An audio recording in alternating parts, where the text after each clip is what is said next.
You don't turn sound on for fun. You turn it on because quiet feels unfamiliar now. That's the twist. The modern world isn't loud, it's continuous. Even when nothing happens, something still vibrates in the background. It's not a sound you choose, it's a sound you inherit. Listen closely. Beneath voices, beneath footsteps, beneath daily life, there's a baseline. It sits under everything like fog. It follows you from street to room, from day to night. It's the hum, the low, endless presence that never fully disappears. And once you notice it, you can't unnotice it. Your ancestors didn't live inside this. For most of human history, the default soundscape was natural alive, but not mechanical. Fire crackling, wind moving through grass, water speaking over stone. In the ancient world, sound wasn't background. It was information, sometimes the difference between life and death. In darkness, sound becomes a map. A snap means wait. Wait means movement. Movement means a decision. And silence wasn't emptiness. Silence was a message. Nothing nearby is moving, nothing is hunting, nothing is coming. Silence meant your body could unclench. It meant the night could finally do its job. Because night wasn't just darkness. Night was the world's reset button built into reality itself. Then ask yourself this. When did reset stop being automatic? When did we start needing tools just to feel calm? Today, people chase soothing sound on purpose. Rhythms, rain, steady noise, anything predictable enough to feel safe. That tells you something brutal. We aren't using sound for pleasure, we're using it as armor. And the armor exists because the environment never truly powers down. The hum is always there even when you're trying to rest. Ancient noise came in waves. Markets got loud, then they quieted. Storms roared, then they passed. But modern noise is different. It's not a wave. It's a floor always present, always pressing, always demanding that your brain adapt. And your nervous system is ancient. It doesn't care about your plans. It only asks one question. Am I safe enough to stop? Silence wasn't emptiness, it was a signal written into the air. When nothing moved, your body finally believed it could stop scanning. That's what safe felt like for most of our history. Not comfort, just the absence of constant alert. Night used to lower the volume of the planet. It forced communities into stillness, whether they wanted it or not. And in that stillness, the mind repaired itself without asking permission. The day ended because the world ended it. Now we try to recreate that feeling on purpose.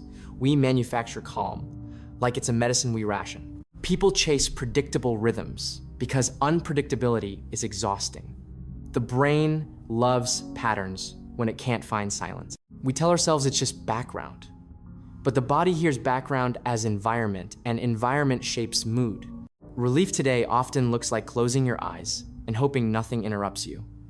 That hope alone is already a kind of stress.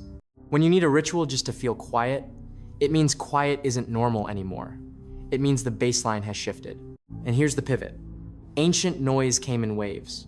Modern noise became a floor. Markets got loud, then emptied. Storms roared, then past sound used to have an ending. The ending mattered more than the loudness. Because the nervous system can tolerate intensity if it knows it will stop. A wave ends and your body exhales. A floor never ends, so your body never fully lets go. That's the first theft, the loss of a natural off switch. The world stopped giving you a clear done. Then humans built tools that didn't need sleep. We created motion that could outlast the body. Gears turn because they can. And once they turn, they ask the whole world to match them. Engines pulled sound across distance. You could hear activity you couldn't see, and your mind still had to account for it. Factories didn't just produce goods. They produced continuity sound without pause, day after day. Night used to be a boundary. Industry treated it like a minor inconvenience. So the hum spread into the hours that once healed us. The reset became optional and then rare. Some scholars describe this shift as a new soundscape. Not just new sounds, but a new human condition. Because a constant soundscape changes what attention feels like. It breaks thought into smaller, thinner pieces. In older worlds, sound arrived like a visitor. In modern worlds, sound settles like a landlord. It's there when you work, it's there when you rest. It's there when you try to be alone with your own mind. When the floor is noisy, silence starts to feel unnatural. And unnatural things can feel frightening. So here's the big reveal, listen carefully. The villain isn't loudness. The villain is never-endingness. The body can't relax inside a world that never truly powers down. Your nervous system doesn't measure sound like a machine does. It measures meaning, threat, distance, urgency, change. A constant hum means something is always moving. And in nature, constant movement usually means risk. So your body stays slightly ready, not panic, just readiness that burns fuel every hour. That fuel is your focus, your patience, your sleep depth. It's the invisible cost of always on. You feel it as a tight jaw you don't notice until it hurts. You feel it as shoulders that never fully drop. You feel it as shallow breathing. You feel it as irritation that seems to come from nowhere. Then you blame yourself because the hum doesn't feel dramatic. It feels normal, so you assume you're the problem. But modern noise rarely arrives as one big event. It arrives as 1,000 small interruptions. A crowd presses closer, wheels grind, voices overlap. The brain has to keep sorting it all. The street compresses into friction. Dust hangs in the air like static. Your senses can't find a clean edge to rest on. A door slams and your body flinches. You tell yourself it's nothing but your nervous system heard sudden. A distant whistle cuts the air like a needle. You don't even look up, but part of you still tracks it. Each moment is small. Together they keep the mind from sinking into depth. This is why sleep can feel thin. You fall, but you don't land. You drift, then rise again, then drift again, because the environment never declares itself safe enough. Even when your conscious mind adapts, your body keeps scanning. The animal in you never signed the contract. And this isn't just a feeling people invented. Public health research has long linked chronic environmental noise with stress and sleep disruption. The body pays for vigilance. It pays with hormones, with heart rate, with the quality of restoration. So let me ask you something personal. When was the last time you heard nothing mechanical? No repetitive motion, no constant vibration, no distant grinding your brain must learn to ignore. Just wind, just breath, just the world being still for a moment. If you miss real quiet, comment one word: silence. It's not nostalgia, it's biology remembering home. Because silence does something modern life rarely allows. It gives the mind room to finish a thought.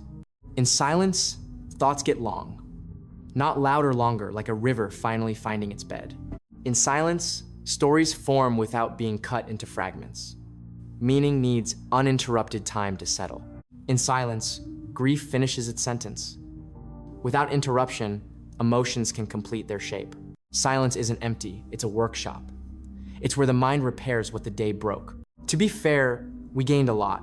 Safety in many places, coordination, connection across distance. We built cities that can feed millions. We built systems that can move help fast, sometimes faster than harm. But the trade was hidden. We traded the nightly reset for continuous output. We traded deep attention for constant responsiveness. And constant responsiveness feels like being hunted by tiny things. We traded the right to be unreachable without guilt. And guilt is a terrible soundtrack for rest. That's why silence now feels like a luxury. Not because it's rare in nature, because it's rare in design. Silence used to be the default. Now it's something you travel to, as if peace lives farther away than you do. You leave the crowded glow behind to find darkness again. You chase a place where the world finally stops moving. Sometimes you recreate calm with simple rituals: rain on a roof, a steady rhythm, a controlled enclosure. And the scariest part is how normal this feels. As if humans were meant to live beside a machine breathing all night. We adapted, yes. But adaptation isn't always improvement. Sometimes it's just survival with a cost. So here's the final question, hold it for a second. If the hum vanished tonight, truly vanished, no constant motion, no lingering vibration, no distant activity leaking through the dark, would your body finally rest? Would your mind sink into a depth you forgot existed? Or would the silence scare you because you've lived so long without it? Because quiet would feel like falling. If you want one small rebellion against 24/7's noise, comment one word: night. Then give yourself 5 minutes of real quiet and see what returns.